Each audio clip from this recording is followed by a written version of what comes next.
Gautama went to every known master. Gautam उस समय के हर मशहूर गुरु के पास गए।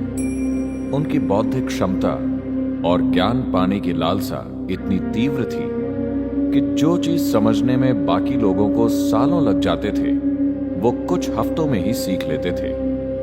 समाधि की 8 अवस्थाएं होती हैं। गौतम ने उन सभी अवस्थाओं को प्राप्त कर लिया था, मगर फिर भी वो जानते थे कि ये जीवन की संपूर्णता नहीं है। उनके अंदर अब भी ज्ञान पाने की तीव्र इच्छा थी।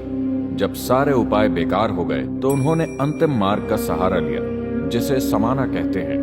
समाना साधकों के जीवन के सबसे मूलभूत पहलुओं में से एक ये है कि वो कभी भोजन नहीं मांगते, बस चलते रहते हैं, चलते रहते हैं। गौतम ने इस मार्ग को इतनी कठोरता से अपनाया कि वो उस दिशा में नहीं जाते थे जिधर भोजन मिलने की संभावना होती थी।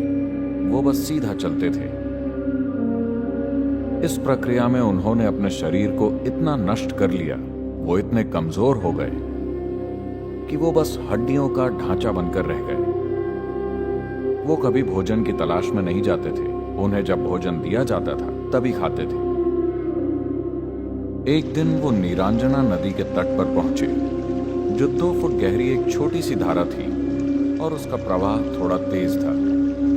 उन्होंने धारा को पार करने की कोशिश की। आधी दूरी पर वो आगे बढ़ने में असमर्थ हो गए। उनके शरीर में और शक्ति नहीं थी।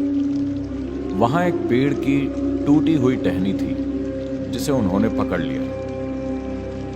पता नहीं वो कितनी देर तक वहां खड़े रहे। शारीरिक कमजोरी की वजह से उन्हें वो समय बहुत लंबा लगा होगा। वो कुछ मिनटों का समय भी हो सकता है या कुछ घंटे भी, मगर उनके अनुभव में वो समय बहुत लंबा था। वो बस वहीं अटके रहे। उनके अंदर अगला कदम उठाने की ताकत नहीं थी, मगर वो हार मानने वालों में से नहीं थे। अचानक उन्हें एहसास हुआ कि उनकी समस्या ये है कि वो आत्मज्ञान को पाने की कोशिश कर रहे हैं। वो आत्मज्ञान को खुद के साथ घटित होने नहीं दे रहे, वो उसे प्राप्त करने की कोशिश कर रहे हैं। वो एक असीम अनंत आयाम को पाने की कोशिश कर रहे हैं। फिर वो शून्य हो गए। अचानक उनके अंदर नदी पार करने के लिए कुछ कदम आगे बढ़ाने की ताकत आ गई। वो जाकर उस बोधि वृक्ष के नीचे बैठ गए। वहां बैठकर उन्होंने निश्चय किया, मैं यहीं बैठूंगा। या तो मैं आत्मज्ञान प्राप्त कर लूंगा या यहीं प्राण त्याग दूंगा। मैं यहां से नहीं उठूंगा। और वो बैठ गए। पूर्णिमा का चंद्र उग रहा था और उन्होंने परम ज्ञान प्राप्त किया और परमानंद की अवस्था में वहां बैठे रहे।